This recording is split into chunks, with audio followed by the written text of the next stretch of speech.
Welcome to my channel, Delightful Stories. I'll be happy if you subscribe to my channel and like it. Enjoy watching and don't forget to leave your opinion in the comments about the story. "What's your name?" asked her the fat woman from the next cell. And the skinny, dark-haired girl sat down on the edge of the bed and cried. "Everyone here cries for the first time. You'll get used to it. It is not so bad here. It is possible to live." "I have a daughter there," said Anne, choking back tears. "We all have family and friends there. It's all right. They can wait. It can be worse. Don't cry." "How long were you given?" "A year. A year." The fat woman in the next cell laughed. "A year? I've already served 2 and another year and a half. And you just got here. You'll get out early for sure.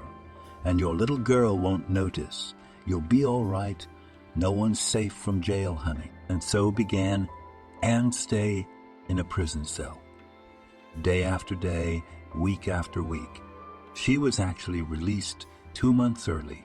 Cells were overcrowded, and cells were overcrowded, and cells were needed for serious criminals. What she was accused of was not even a crime. The judge gave her time simply because all the facts and evidence were there, and she could not convince the contrary and prove her innocence. Her lawyer said she had to confess, but she denied her guilt. "I didn't take any money. I didn't transfer it to anyone. I just put some signatures and became the perpetrator of the crime." A certain amount of money was missing, and there were papers signed that the tax inspectorate did not approve. Anne persevered through it all. Her baby girl was taken right away. Her sister said she would take the little girl for herself.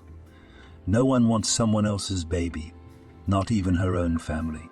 Anne had no family except her sister. Her parents were long gone and she was taken to an orphanage.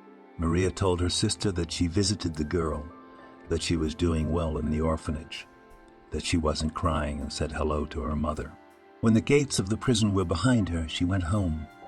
She inherited an old wooden house from her parents. Now it smelled of dampness and mice. Her first joy was the cat. He had waited for his mistress. The skinny brunette wrapped her thin fingers around the red-haired cat, and he purred. First thing she did was to fire up the stove. All winter long, her grandmother, neighbor, had watched over her house, but she had recently died.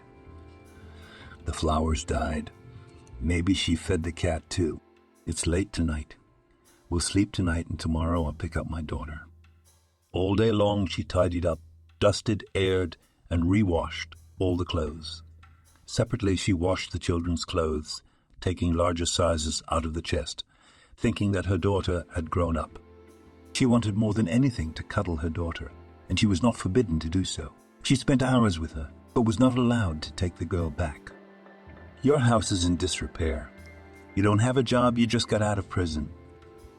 You must be drinking," asked the pretty girl. "Only on holidays." "And we have holidays every day," grinned the girl. "What are you talking about? I'm her mother. Don't be nervous." The older woman on the staff stepped in. "You get a job, improve your living conditions. Besides, it would be good to have a spouse. No one will refuse you if you are married. You understand, we will have to account for you later." "And where would I get a husband?" "You're young, beautiful. You have time, take your time. Your daughter in the orphanage has everything you need. It is better to look for a husband with an apartment, and even if not, no one will refuse you if there is a stable income, at least for you and your spouse. You are an orphan. You have no close relatives. If there were, it's unlikely the girl would end up in an orphanage." Anne put her head down. It turns out that she didn't. Relatives know each other when they are in trouble. She sighed and left the office. On the way, the girl wiped tears from her face. The desire for a child was too strong and was the goal of her life. Thoughts of a child had kept her from going crazy in prison, and now that she had been turned down, she was confused. What to do next? Where to look for a husband? "Let's start small. Tomorrow I'll get a job," she said aloud, keeping herself from crying. Their house had indeed been declared a failure, and they were supposed to be given new housing. But that had not happened for years. Get married. Okay, it would. She went to sleep with the firm intention of doing whatever was necessary and leaving this city where so many terrible things had happened. Those women from Social Security were wrong. She was not the kind of woman to have her children taken away from her. She was not guilty of anything. In the morning, she put on her best clothes and went to the nearest store. Okay, you won't be allowed to use the cash register, but you can work as a cleaner. The pay's the same. You'll clean and help with the merchandise from time to time. Do you agree? Said her a tall man in a uniform t-shirt. Anne shrugged and went to work the same day. She fell asleep with such fatigue that she had no strength to cry, which she was even glad about. The girl had worked in that store for 2 months. The pay was not bad. Every weekend she went to visit her daughter. There were rumors about her in the store. Some said her children had been taken from her for drinking. Some said she had killed her husband. She paid no attention to the gossipers whispering behind her back. Her colleague was a man who had done time under a similar article. He worked as a security guard. They constantly discussed their shared past, and it was noticeable that he liked her. When she told him after a succession of candy and flowers from Sergei that she wanted a fake marriage, he was surprised. Marriage. Just like that right away? You say that you like me, asking for a chance, but understand I do not think about anything else except my daughter. She was taken from me. I miss my little girl. If you want, we can divorce later. But help me. The man promised to think about it. And the next day he came to her with an answer. She finished the floors and saw Sergei standing outside smoking. I thought it over. You know, my bed is always open for you and I don't want to get married. You might as well take my apartment away from me. Are you crazy? It's not even legally possible. I'd rather be careful. And you think about the bed. I'll take you to a cafe, we'll go to the movies, and maybe we'll get married, if you'll let me. But no promises? She turned around, walked away, and never said hello to him again, because his bed was the last thing that interested her. The girl realized there were no people around to help. On her way home from work late on a dark, cold evening, she thought she heard voices near the garbage cans. Give me that. I don't have anything. She saw 3 homeless men pinning a skinny young vagrant against the wall. Give me your coat, one of them commanded. But I will die without it. You took the jacket yesterday. I will not survive in this cold because it's winter. Hey, you! Hit him! Shouted one of the abusers, and the trio started beating the guy. Seeing the injustice, she went right at them with her phone at her ear. Yay! Yeah, Garden Lane. There's 3 homeless guys beating somebody up. Are you close? She spoke loudly and diverted attention to herself. They left the guy lying there and started to surround her.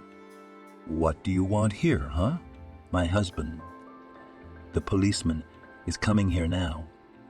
My phone is filming in real time, and he's already seeing all your faces right now. You'll be locked up and beaten so bad you'll forget who you are. She said it so confidently that the vagrants were confused. Flashlight on her phone was on, illuminating the hobos. Let's get out of here. They retreated. The girl walked over to the kid who was trying to stop the blood, holding the sleeve of his sweatshirt to his face wound. Are you okay? She asked. I'm fine. Thank you very much. Be happy and be well. I'm fine. Get up. I'll take you to my house.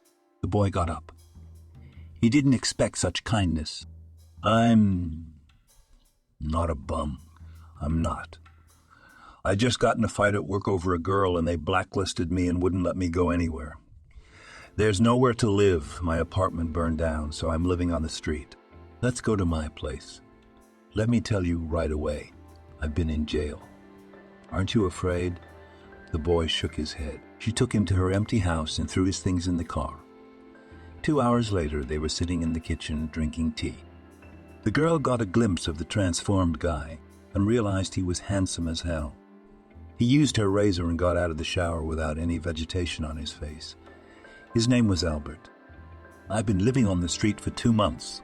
My only friend betrayed me. He was the one I fought with. His father made it so I couldn't get a job in this town. Then I started drinking the last of my money, and when I woke up and started looking for work, they wouldn't take me anywhere. She nodded understandingly, sipping her tea. And I can't get my daughter out of the orphanage. They won't give her to me until I'm married. They took her away when I was in jail for signing the wrong papers. Do you have a passport? I do. Maybe we can help each other. If you need it, let's do it. I don't mind helping a good man. The girl was surprised. The less a man has, the less rotten and greedy he is. She realized that Albert is a good guy with whom a lot of bad things have happened. Then you will live with me, husband. All right. Wife in the morning she woke up to pots rattling in the kitchen. She thought he was looking for money or to sell the pots and pans for metal. I'm sorry. I was in the middle of making you pancakes. He was standing there in her pink apron, smiling sweetly. Oh, I thought the same thing about you. You picked me up on the street like a cat. But believe me, I'll earn your trust. I'm not a thief. To make you feel better, I'll leave the house with you and wait for you. I'll try to work. Anne sat down at the table and began to eat pancakes. They were incredibly delicious with tea. At work, the security guard was giving her a hard time again. I found out from friends. You can't claim my property and take something away from me in a divorce, nor can you ask for alimony. So if you haven't changed your mind yet, I'm ready. We can get married. You can have the baby, and we can get a divorce. The only condition is that you have to sleep with me. I've wanted to for a long time, and you're blowing me off. Quid pro quo, huh? He smiled, thinking he was doing her a favor. She shook her head and walked past, but the guard caught up with her again in the evening. Sergei, I've already found a man for the role of husband. I was in trouble and I needed your help, and all you wanted was a bed. Leave me alone. You're disgusting. Sergei was taken aback. He only shouted at her back, If you change your mind, you know where to find me. Anne returned home and saw Albert on the doorstep. He was waiting for her. Like a street cat. She felt sorry for the guy. How could he steal, since there was nothing to steal from her? He had a bag of groceries in his hands. I was able to find a part-time job at the market. Well done, come on in. They went inside and started cooking. The dinner was delicious and hearty. You know, I don't taste food anymore, and I often forget to eat because of all the things I have to deal with. And now I feel happy. How little does a person need to be happy? Will you tell your husband to be about the cause of your worries? I'll tell him why not. I was an accountant at a large firm when Dima, an intern, came in. I immediately fell in love. He displaced the assistant chief from his position and took it himself. It was rumored that Dima had cleverly set up his predecessor. He was fun, loving, able to live life to the fullest, but without excesses. I became a senior accountant, and Dima started courting me. He was so charming. And ever since I gave birth, I went into motherhood with my head down. I had an affair with him when my daughter was 4 years old. Imagine, 4 years alone. I insisted that we meet in secret. It only added spice. I was crazy about him, and he started asking me to make transfers through the company, assuring me that there wouldn't be any problems. And I knew there wouldn't be any problems, and I knew there would be, and he would probably get away with it, but I did it anyway. He didn't say where the money came from. He just said he worked nights a couple of days a week. I liked that he was so determined. When I put my first signature on the paperwork and ran the money through the firm's account, we were almost living together. The worst part about it was that I introduced him to Angela. He charmed her as much as he charmed me. The girl started calling him Daddy. Can you imagine what that's like for a child growing up without a father? How silly that was. Why didn't I see the obvious? He was using me. One day I went to work and found out that he had quit. Found out from somewhere that our firm was interested in the police. Then they came for me. The director said that I knew what I was getting into, and he was right. I called Dima. but he didn't answer the phone. I was ready to do time for two, just so he could have my daughter Angela. My sister called him at my request, but he never got in touch. We only met in the courtroom. He testified against me, saying that I was to blame for everything, and that his involvement could not be proven. He got away with it, and I never heard from him again. I went to jail for petty fraud. My eyes were closed in love. What a fool I was. Fortunately, I had some good women in prison who supported me in a way that no one else ever has. Thanks to them, I survived, and hopefully became stronger. Everything comes with experience. That's the story. She turned to the window. It was dark, and only a few street lamps illuminated the deserted, snow-covered street. Where is Angela's father? I had an affair. That man told me right away that nothing serious was going to happen between us. And I told him that I wasn't looking to get married. It really was then. We just spent time. We went to the movies. He drove me around town. When I realized I was pregnant, he said he was married and wouldn't leave his wife, but he would stay with me if I wanted.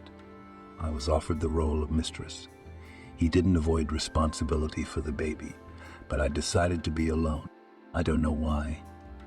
I guess I didn't want to break up someone else's family. I wouldn't go out with a married man. He told me he was married, but he was getting a divorce. You know, there are so many lies around me. Albert took her hand.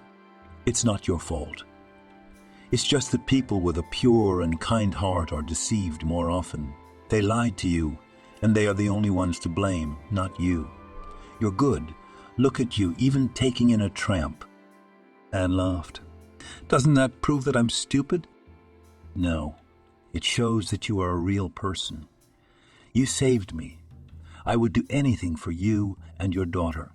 I'd be dead by now if it weren't for you, or I would have been beaten to death by those hogs. Anne lowered her eyes, and Albert began to wash the dishes. The next day they filed for marriage registration. As usual.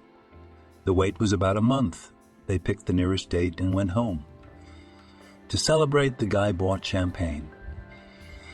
He continued to work part-time at the market. The earnings were different every day and depended on the work done. He also had some competition. Those bums who used to beat him up behind the garbage can. But they no longer approached him, fearing that his protector had left footage of them. When the wedding was a couple of days away, they went out for a walk. The groom insisted. They left the house in the morning. It was January, white snow was falling quietly. You know, I used to love walking. I could walk all day. My parents took me from the orphanage when I was very young. We lived in the country, and there was room to roam. It was impossible to hide it. Everyone knew that I was adopted. To avoid trouble, my parents taught me since childhood that a relative is someone who helps and loves you. Not a blood relative. My mother worked in the library, and my father worked on the farm. My mother passed away from cancer when I was young. I barely remember her. When they decided to adopt, they were well into their 50s, so they didn't live to see my high school graduation. I went to school half-orphaned.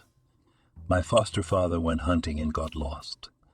They found him 24 hours later, but they didn't sleep. He died of hypothermia. I was taken in by my aunt, my father's sister, but she was terribly greedy and just wanted an allowance for me. I started living at my parents' house, didn't touch her, and she didn't touch me. She just paid for the lights and gas, not even asking how I was doing. Because I was working hard, the principal called her in. It was a question of losing custody. She silently walked out of the office and then told me that if she was called again, she would make sure I was taken to an orphanage. That's how I knew I had no support. The teacher took custody of me and started giving me money. I worked only on weekends, started getting enough sleep, and even managed to study. My aunt even stopped saying hello to me. And when her cow was stolen, she blamed me. Of course I didn't steal anything, and the police understood that, but it was unpleasant. I finished school and moved to town, getting an apartment from the government. I hadn't even furnished it when the fire happened. After the fire, I started renting, and then you know the rest. I got a girlfriend and a friend, and then I was betrayed. And what about your apartment? Anne asked. They walked leisurely through the streets of the city. White snow was falling and steam was coming out of their mouths. They felt so good, as if they had known each other all their lives. I could have sued, but I couldn't do that. I had to look for a job. One thing overlapped with another, and I lost a lot of time. It was the day I found out my girlfriend was sleeping with my friend that my apartment burned down. I was very angry and sad at the time, and instead of being home at night, I was drinking at a bar. All I had left was my passport and some of the money I always carried with me. There wasn't much to hide. That's how much I rented the apartment. There was a fight with a friend, I got fired, and I changed my apartment to a room. The money ran out faster than I expected, and I was pining for my beloved and drinking. Don't think I'm an alcoholic. It was the only way I could forget myself and turn off my emotions. Anne nodded. In prison, they taught me how to smoke. It was also a way to cope with stress and forget myself. But I'm not addicted. I got out, and I don't even crave it. I have hope. I need to get my baby girl by all means. Albert smiled. His cheeks flushed in the cold. We will. There isn't much left. If you want, I'll help you draw up a claim and you'll be reimbursed. I'm an accountant. I understand paperwork. Besides, there's the internet where you can find answers to all your questions. They walked around for another half hour until they were cold and went home. Again talking, warmth, watching a movie, and a sense of security, new to both of them, because she is there for him and he is there for her. On her wedding day, the bride wore her white pantsuit, and they bought pants and a shirt for the guy beforehand. Are you going to change your last names? An employee asked them. Anne turned around and started looking at the guy. She was insanely beautiful. Her natural beauty required nothing. No expensive clothes, no makeup. Dark eyes, dark eyes, dark eyes, dark eyebrows, clear dark skin. She was beautiful in her own right. Thick, medium-length hair, pretty face. Do you want to take my last name? The girl wondered. If she took her husband's surname, it would be immediately obvious that the marriage was not a sham, and those aunts from the orphanage would not be able to pick on anything else. Yes, I want to take my husband's last name, she said, turning to the curly-haired woman. They waited in the hallway with the other couples. One of the couples was classic. The bride in a white dress and a huge belly, and the groom with sad eyes. The other was clearly from the wealthy. They had many guests with them, and they behaved like members of the upper class. None of them looked at the others, not noticing the servants' to soft, exquisite laughter. Anne thought that I could never find common ground with such people. After all, they think others are better than themselves on the basis of having more money, as if that makes them better than others. While she was thinking about it, the couple where the bride was in a position was invited inside. Anne chuckled, thinking that by the looks of it, the bride was 10 months pregnant. The groom had clearly delayed the proposal, but even that was better than being alone with the baby. She'd had enough of that, and now she wasn't judging anyone. Suddenly, a gray-haired man with curly hair down to his shoulders came out of the crowd of rich people to Albert. He looked like a theater actor or conductor, his eyes rounded as if he had seen a ghost. My God, Michael, I buried you. All the nobles came closer to the two men. Everyone was looking at Albert as if he were a ghost. My God, that's his dead son. Isn't he dead? Some lady asked. I don't know, answered an old man in an unseasonable hat. Albert was confused, and when the older man stopped hugging him, he asked, Excuse me, I do not understand who you are. You have me confused with someone else. So you're not Michael. The gray-haired man's frustration was unrelenting. I am Albert. The man staggered and collapsed to the floor. Panic and turmoil broke out in the hall. Someone brought him ammonia, and he woke up. When that happened, he and Anne were invited into the hall. The mood was completely ruined. "May I come with you? I want to see this man get married," to the man who came and asked to go with him. She nodded, shrugging her shoulders. A strange man was present at their wedding, but judging by the reaction of his entourage, the groom was indeed a copy of his son. "Bride, do you agree?" The girl was distracted by the voice of the woman registrar. "Yes," smiled Anne. The groom put a silver ring on her finger and kissed her, as the ritual required. She was confused but responded in kind. An electric shock went through her whole body. He was incredibly handsome and kissed her as if she were really his bride. Within a month they had grown very close. Was it a fake marriage? Yes, of course, 100%. But when he kissed her, they both felt something. It wasn't inside anymore. No, it surfaced, because her cheeks flushed and his eyes darkened, digging into the beautiful woman's face. "I now pronounce you man and wife." As they left, another couple walked in after them.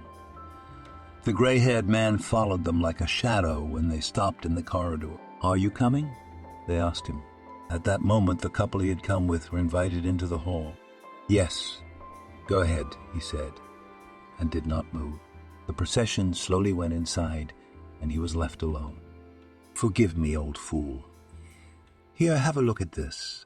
The man held out a photograph to them. The girl's eyebrows went up. The boy was also confused. "Here, see. That's my son, Michael. He died a year ago in an accident, crashed. And you look exactly like him. You don't just look like him. It's like you are him." The girl looked up at her husband. "You were taken from the orphanage. Maybe you had a twin brother." He shrugged his shoulders, so surprised by the photo. "But my wife only gave me one child." The man lowered his head. "If you agreed to come with me now, we'd figure it out. There's a clinic where the doctors can give you all the answers." Anne frowned. She had planned this day in advance. There was marinated meat waiting for her at home, and all that was left was to put it in the oven. They were to spend the day together, just the two of them. "I want to. Let's go, Anne, it's amazing. I can find out who my parents are," the boy whispered. Sure. The girl cast aside all prejudices and agreed. She knew how important it was to her husband. The trio walked out of the building and they got into the man's expensive black car to get to the clinic. The man entered the clinic building and, as if accustomed, walked up to the front desk. "Hello. Can you tell me, is Natalia in?" "Yes, of course, she's there. Follow me." The man led them. They walked down a long, dark corridor, the walls and floor of which were lined with glossy beige tiles. "Did you work here?" the boy guessed. "Yeah, that's right. I was the manager. Never took advantage of my position, and now suddenly I had to." The man went to the office with Thidna written on the door, opened the door, and began explaining the situation to the woman sitting inside. She agreed to do a quick test and took material from both men, but added that the test was just a formality, for she, having worked in that office for so many years, could say with certainty that it was not a simple coincidence.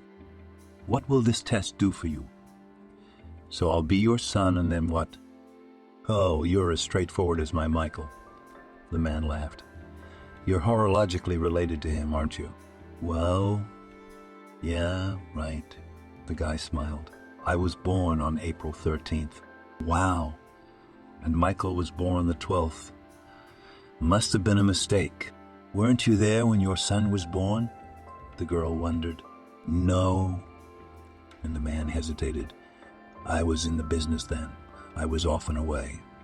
You know what it was like in those years. It was hard. It's good that there's less crime now, although it's just changed in appearance. It's made its way into politics and infrastructure. Before, money was beaten out, but now they tactfully demand bribes. They even legalize some things. I used to be a bandit too, but I came to my senses and managed to make a fortune. I opened a clinic, started doing charity work, and did a lot for the city. It helped to take my mind off my wife, and I were divorced. My son took her side at the time, and she found another man, and I stayed guilty of all my sins. She was right about some things. It's silly to argue with that. I did work more than I did my family. My son grew up without a father. The family often suffered from my activities. Several times I took them out of the country to hide them, and once we were shot at. No one was hurt except my security guard. My son was 2 years old at the time. It affected him too, and he started to distance himself. My son didn't smoke or do drugs. He was addicted to something else. Adrenaline. He was constantly wandering on the rooftops of high-rises, doing stunts, racing his car. He drank, but rarely, always able to get home on his own and kept to himself. We were ready one day to get a call that he was dead.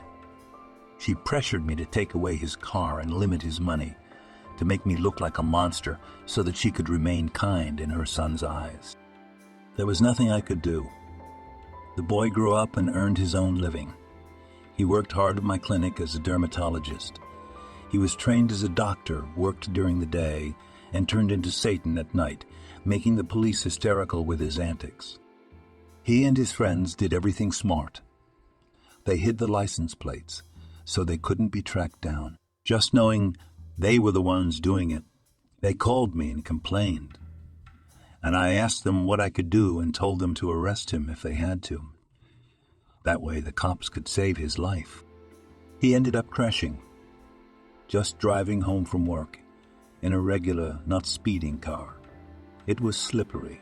The slope was gentle.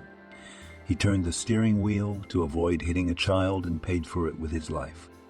Now this girl, she is 9 years old, wears flowers on his grave. She says he died for her and she could have died too. He was a good man, all the same, though stupid. The girl brushed away a tear and the boy scratched the back of his head. But you still haven't answered. What's in it for you? Do you want to communicate with me? But why? Basically, I'm homeless. If she hadn't picked me up, I'd still be living on the streets. If you're my son, I'll be the happiest in the world. I won't leave you, even if you chase me away. How often does God give such a chance? Albert shrugged his shoulders. And, you know, even if you're not my blood, I'd still like to communicate with you, so much like him. You'd give the old man a couple of hours a month to eat together and talk, wouldn't you? Sure. The guy was too shocked to say no. And how often did people reach out to him just to get to know him better? A woman came out of the office. Like I said, it's your son. Are you serious? Yes, absolutely. Do you need that documented somewhere? No, thanks. I don't need any paperwork. Oh, thank you. I have a son now. The man hugged the boy again. This time Albert cried. How many times had he imagined meeting his parents? But usually his dreams also included his mother, whom he would hug. Hurry. Let's go home to my wife. The bride pursed her lips. Today we have a wedding, albeit fictitious, and at home waiting for the meat. A couple more hours and it will go bad. Let me feed you first, and then we'll go to your wife's house. Okay, Nicholas? A fake wedding. The men looked at each other. Yeah, they don't give her the baby from the orphanage, so it was a fake wedding. But that's all changed now. I see, he winked at his son. When they arrived home, Nicholas knew at once that he had to rescue his son and his lovely wife from this wreck, or they would soon fall on their heads. The girl set the table, and, dressed in her home clothes, she did the housework. The men, on the other hand, enjoyed the conversation. The son told his father how he'd been picked up by his beloved and about the situation with the homeless, about how he had ended up on the street, about the betrayal of his friend and girlfriend, about his wife's affair with a swindler, for which she had spent a year of her life in prison. I will help you.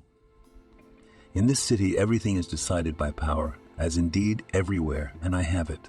I won't take you to my ex-wife today.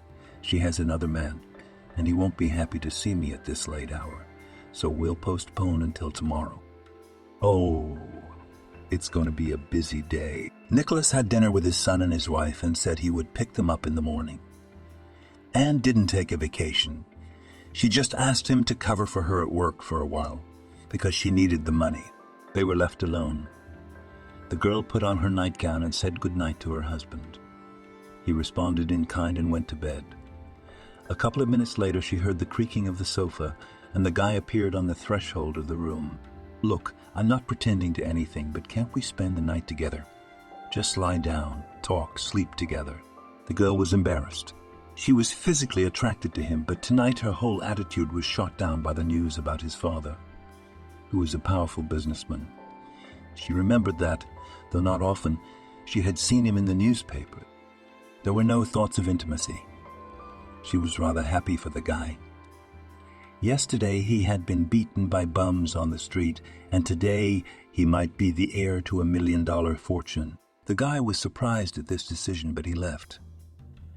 Things had been going so well between them the last few days that he thought the wedding would bring them finally closer together. He used to be afraid that the girl would think he was hitting on her just because she was giving him a place to live. He couldn't help but see her beauty, for he had eyes.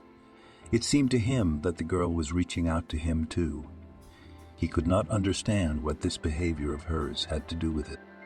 During these thoughts, the boy did not notice how she emerged right behind his back. "I changed my mind," she said, and held out her hand to him. The couple moved to her bed and the guy kissed her. It was a magical night, full of sincerity and tenderness. In the morning, they woke up very different people, happier and less frightened by the twists and turns of this life.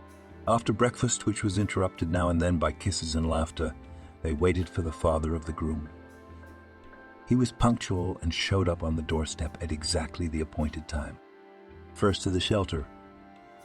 That is the most important thing now. I am amazed at how unfairly you, Anne, have been treated." The three of them walked into the building. "Good afternoon, girls," said the businessman. They were hustling and fawning because they knew who was coming to see them. He told them what he wanted, and they started processing documents without any questions. They made coffee for the girl. "So you see, now you have a husband and a job. You can pick the girl up this afternoon. We'll be back this afternoon. Please let us know. The child will go home today with her father, mother, and grandfather." When all matters concerning Angela were settled, they made the decision to go to the man's ex-wife. "Son, are you ready to meet your mother?" "Yes." "Yes." They got into the car and drove to the luxurious mansion where the businessman's wife lived after the divorce. She was the one who opened the door. Michael. The woman went pale and almost lost her senses. She didn't. "Is there anything you want to tell me?" asked the businessman, looking Helga in the eyes. She began to understand what was going on and hugged her guest, and then, as is the custom in decent society, invited them into the house.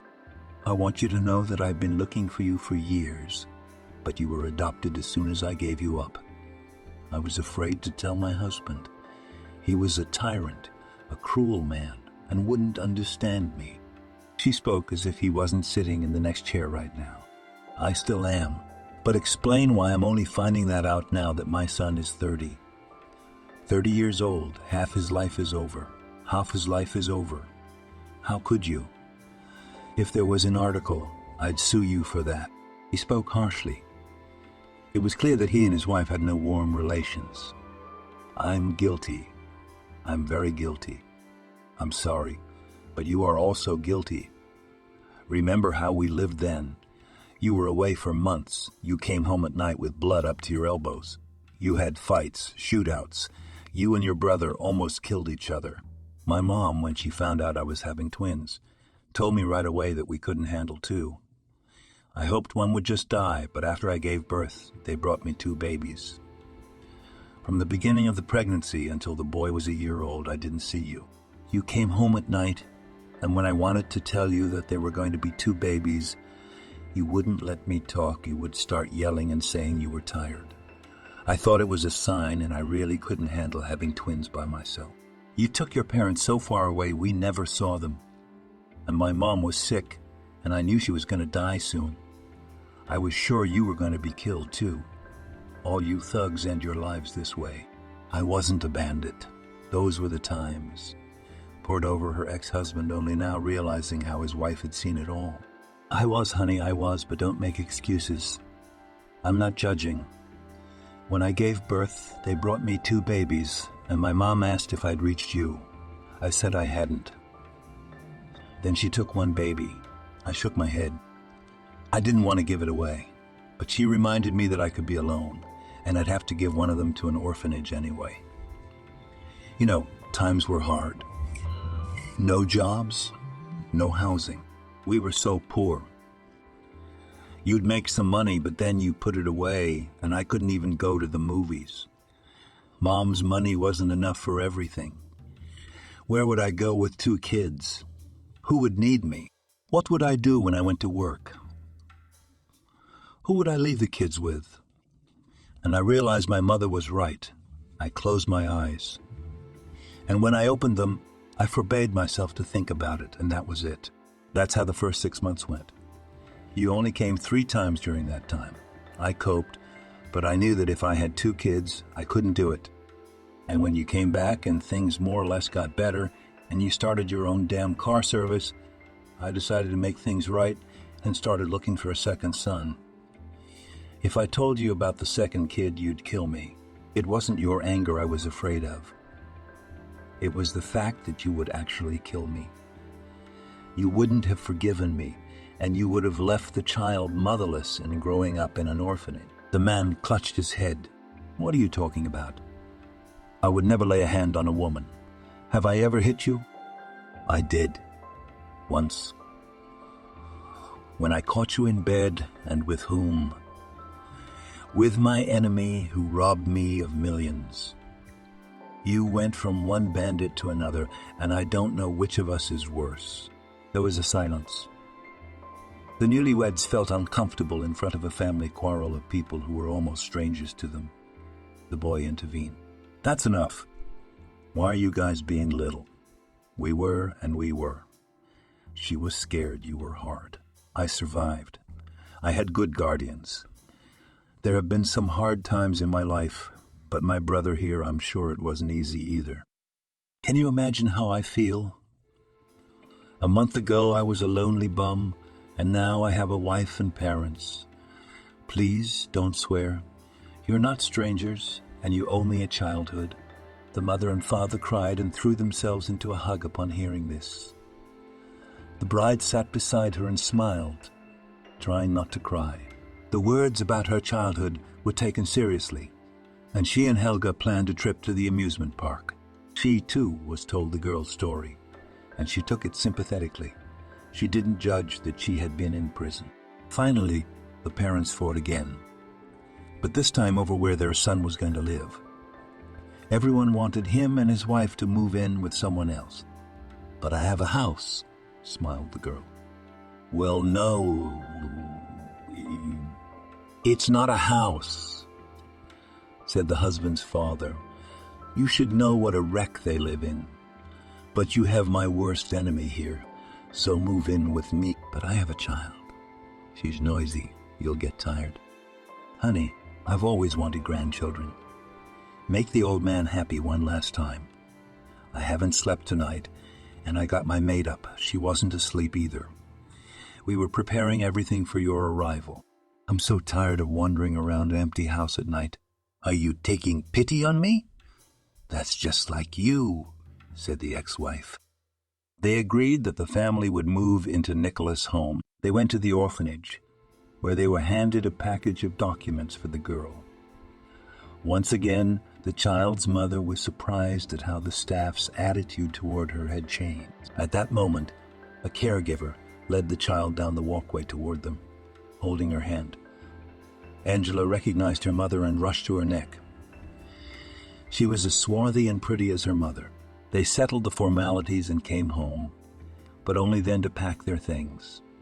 The girl screamed that she wanted to take everything with her, even the wallpaper. So much she missed the place. But when her grandfather led her, holding her hand, into the nursery that had been built overnight, the girl gasped. There were balloons hanging from the ceiling, a little table in the corner with a mirror and a pile of makeup, a TV with karaoke, a table, and a sea of toys. My God, that's a fortune. How did you do that overnight? The owner of the baby store is a friend of mine. Opened it up for me, and I picked out what I needed. There's some wallpaper to be repapered, but let the girl pick it out. So began their life under one roof in a big house with a loving and caring grandfather. They began to live differently. The boy got a good job and he was permanently removed from the city's blacklists.